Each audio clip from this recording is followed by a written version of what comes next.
FIR ದಾಖಲಾದ್ರೂ ಸಿಎಂಗೆ 2 ದಿನ relax ಆಗುವುದಕ್ಕೆ ಅವಕಾಶ ಸಿಕ್ಕಿದೆ. ಕಾರಣ ಇವತ್ತು 4th ಸ್ಯಾಟರ್ಡೆ, ನಾಳೆ ಸಂಡೇ ಲೋಕಾಯುಕ್ತ ರಜೆ ಇರುತ್ತೆ. ಇವತ್ತೇ ಸಿದ್ದರಾಮಯ್ಯ ತನಿಖೆ ನಡೆಯೋದು ಬಹುತೇಕ ಡೌಟ್ ಅಂತ ಹೇಳಲಾಗ್ತಾ ಇದೆ. ಯಾಕಂದ್ರೆ ಇವತ್ತು 4th ಸ್ಯಾಟರ್ಡೆ ಇರೋದ್ರಿಂದ ಮತ್ತು ನಾಳೆ ಭಾನುವಾರ ಇರೋದ್ರಿಂದ ಭಾನುವಾರದವರೆಗೂ ಮೈಸೂರಿನಲ್ಲಿ ಅಂದ್ರೆ ನಾಳೆ ಸಂಜೆವರೆಗೂ ಮೈಸೂರಲ್ಲೇ ಸಿದ್ದರಾಮಯ್ಯ ಅವರು ವಾಸ್ತವ್ಯ ಹೋಗ್ತಾರೆ. ಸೆಪ್ಟೆಂಬರ್ 30ರಿಂದ ಲೋಕಾಯುಕ್ತ ಅಧಿಕಾರಿಗಳು ತನಿಖೆಯನ್ನ ಆರಂಭ ಮಾಡಬಹುದು. ಸೋಮವಾರದಿಂದ ಆರಂಭದಲ್ಲಿ ನೋಟಿಸ್ ನೀಡಿ ಕಾರಣ ಕೇಳಬಹುದಾದ ಪ್ರಕ್ರಿಯೆ ಆಗುತ್ತೆ.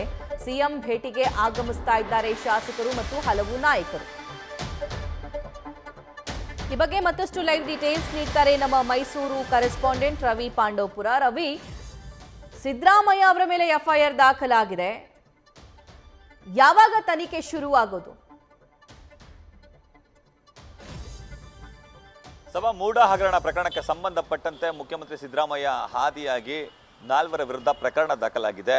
ಇವತ್ತು 4ನೇ ಶನಿವಾರ ರಜೆ ದಿನ ಹಾಗೂ ನಾಳೆ ಭಾನುವಾರ ರಜೆ ದಿನ ಆದ ಕಾರಣ 2 ದಿನಗಳ ಕಾಲ ಲೋಕಾಯುಕ್ತ ಕಚೇರಿ ಬೀಗ ಹಾಕಿರುತ್ತೆ.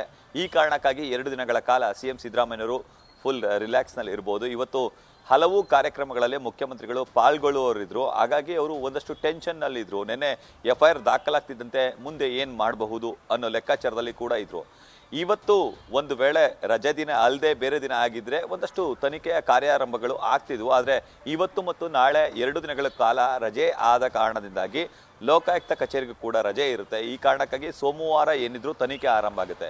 ಈ ಹಿನ್ನೆಲೆಯಲ್ಲಿ ಇವತ್ತು ಮತ್ತು ನಾಳೆ ಮೈಸೂರಿನಲ್ಲಿ ಹಲವು ಕಾರ್ಯಕ್ರಮಗಳಲ್ಲಿ ಸಿಎಂ ಸಿದ್ದರಾಮಯ್ಯ ಅವರು ನೆಮ್ಮದಿಯಿಂದ ಪಾಲ್ಗೊಳ್ಳಬಹುದಾಗಿದೆ. ಇನ್ನು ಸೋಮವಾರ ತನಿಖಾಧಿಕಾರಿಯಾಗಿರುವಂತಹ ಅಂದರೆ ಲೋಕಾಯುಕ್ತ ಅಧಿಕಾರಿಯಾಗಿರುವಂತಹ SP ಅವರು ಖುದ್ದು ನೋಟಿಸನ್ನು ಸರ್ವ್ ಮಾಡ್ಬೋದು ಅಥವಾ ನೋಟಿಸನ್ನು ಟೈಪಿಸೀಕರಿಸಿ ಸೋಮವಾರದಿಂದ ಸಿಎಂ ಸಿದ್ದರಾಮಯ್ಯ ಹಾಗೂ ಅವರ ಪತ್ನಿ ಪಾರ್ವತಿ, ಅವರ ಬಾಮೈದ ಮಲ್ಲಿಕಾರ್ಜುನ ಸ್ವಾಮಿ ಹಾಗೂ A4 ಆರೋಪಿಯಾಗಿರುವಂತಹ ದೇವರಾಜು ಅವರಿಗೆ ನೋಟಿಸನ್ನು ನೀಡುವಂತಹ ಪ್ರಕ್ರಿಯೆ ಮುಂದುವರಿಸಬಹುದು. ಅಂದರೆ 6 ವಾರಗಳ ಗಡುವನ್ನು ನೀಡಿರುವ ಕಾರಣಕ್ಕಾಗಿ ಸೋಮವಾರನೇ ಅದು ಆರಂಭ ಆಗುತ್ತೆ ಅಂತಲೂ ಕೂಡ ಹೇಳಲಿಕ್ಕಾಗಲ್ಲ. ಆದರೆ ಸೋಮವಾರದಿಂದ ತನಿಖಾ ಪ್ರಕ್ರಿಯೆಗಳು ಆರಂಭ ಆಗಬೇಕು. ಯಾಕಂದರೆ ಕೇವಲ 6 ವಾರಗಳ ಗಡುವನ್ನು ನ್ಯಾಯಾಲಯ ನೀಡಿದೆ. ಈ ಹಿನ್ನೆಲೆಯಲ್ಲಿ ಸೋಮವಾರದಿಂದ ಎಲ್ಲ ಪ್ರೊಸೆಸರ್ ಮುಂದುವರಿಬಹುದು ಅನ್ನೋ ಲೆಕ್ಕಾಚಾರಗಳು ಒಂದೆಡೆ ಇವೆ. ಸಭಾ, ಥ್ಯಾಂಕ್ ಯು ರವಿ.